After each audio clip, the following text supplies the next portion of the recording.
It's 4 years at $71 million. It's Tim Hardaway Jr. back in a New York Knicks uniform. Ian Begley, ESPN, New York, ESPN.com, all over the Knicks and that story. And the NBA joins us here on Big Board Sports as we begin hour number 2 on 104.5 The Team, ESPN Radio in Albany. Ian, Rodger Weiland, Chris Honorado, good morning. How are you guys doing? What's up, Fantastic. Ian? Just trying to, figure out the mess in New York with the Knicks. Let's just start with the price tag. 4 years, $71 million. Did that catch you by surprise? Isn't that a bit overpaying here for Tim Hardaway Jr.? Well, yeah, I'll just quote some people around the league that I spoke with. Everybody was pretty stunned that the number was that high. I mean, generally in restricted free agency, you're going to have to overpay if you want the player to leave his incumbent team and you want that team not to match. But, reports had Atlanta paying 4 years, 48 for Tim. That would have been their offer. So 71 is a huge jump from there. Now, internally, the Knicks believe that Atlanta would have gone much higher than 48. So that's why they went as high as they did. But yes, this is a big number. And the Knicks are betting big that Tim Hardaway, who's a young player who's improved in Atlanta, can continue to improve and can develop into a two-way starting shooting guard, I should say, in the NBA.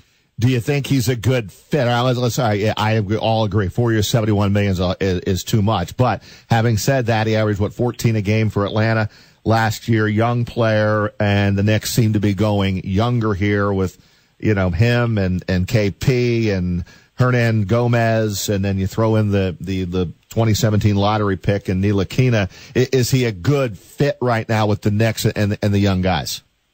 Yeah, based on what they're trying to do and where they want to go. They want to go young. They want to rebuild.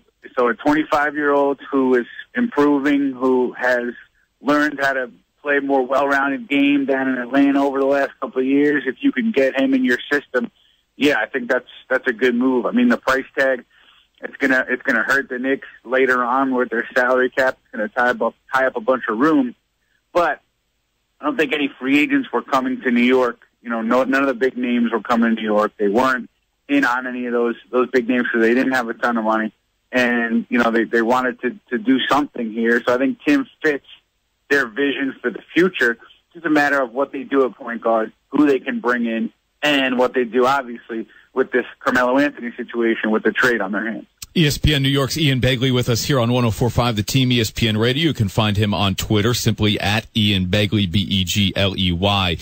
Ian, doesn't it, I get the desire to move Carmelo Anthony, but doesn't it just make more sense to keep Carmelo Anthony at least for the one more year, and then he could presumably move on? What is the trade market currently for Melo?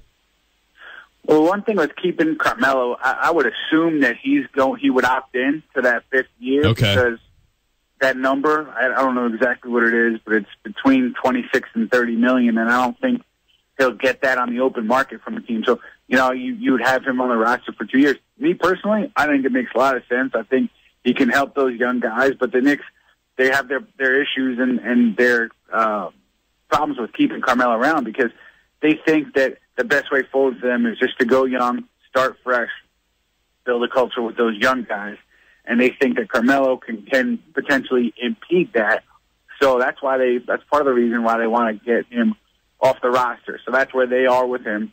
It appears like he's ready to move on as well. I think both sides have been told, are pretty confident that a deal can get done and will get done. It's just a matter of figuring out the specifics.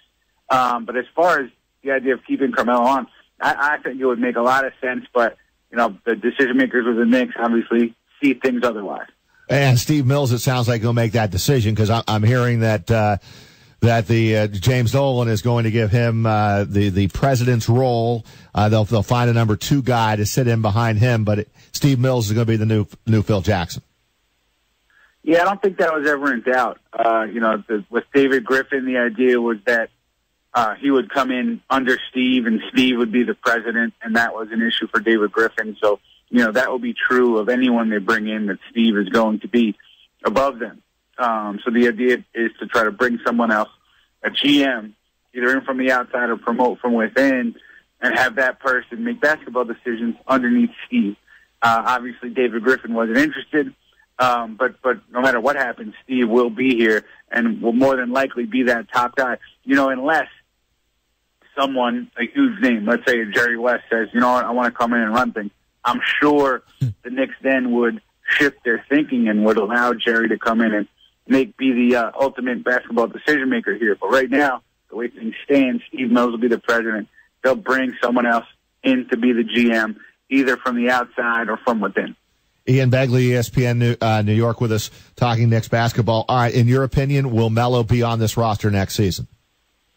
I don't think so. Okay. No, I don't think so. According to, okay, sorry, go ahead. Oh, no, I was in, and my follow-up question was, the other interesting story, who's going to be the point guard of this team? Is it going to be, Derrick Rose? I'm hearing Rondo.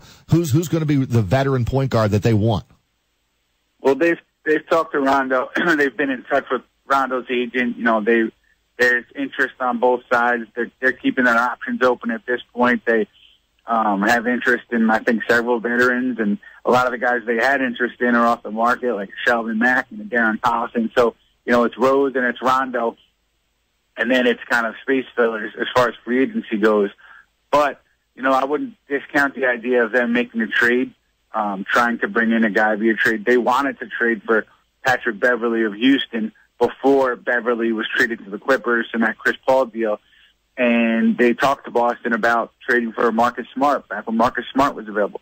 So I don't know exactly who's available on the trade market right now, but I think in Phoenix, a lot of teams are watching that situation because it's been said for a long time that Brandon Knight wants out. And with he and Eric Bledsoe there, you would think that one of those guys could be available via trade. So I think that's a situation to keep an eye on. Also, the Knicks could open up some cap space in this Carmelo Anthony trade, and that opens up their options on the free agent market. So a lot of moving pieces there with who they bring in and who they have the opportunity to bring in at point guard. I think a lot of it depends on how things shake out with Carmelo. Ian, as a guy who covers sports in New York City, did you watch the Home Run Derby last night? You know what? I was busy with Knicks stuff. I caught the highlights stuff, and Aaron Judge, awesome, awesome. Yeah, and the ratings bear it out too. The online and just viewing in period, it was the highest they've had since 2009. Hey, a couple of quick things before I let you go. Hornacek do you see him having a better handle on this team offensively now that Jackson's gone? He's not going to be force-fed that triangle offense, and he likes the high speed. Does that help the overall picture and Jeff Hornacek? Absolutely. You know, he's going to have the freedom to do what he wants. He's not going to be shackled by Phil Jackson telling him what to run, how to run it. So it's going to be interesting to see how this works out because Jeff, for the first time in New York, will have free reign on the offensive end. And, you know, he's a creative mind, and he's going to have a guy in Tim Hardaway Jr. who really excels in transition, really gets out and runs and can finish on the run. So he's talked about wanting to create more easy baskets. Tim Hardaway Jr. should allow him to do that. And, you know, Kristaps Porzingis, it'll be interesting to see how he's used with Jeff now.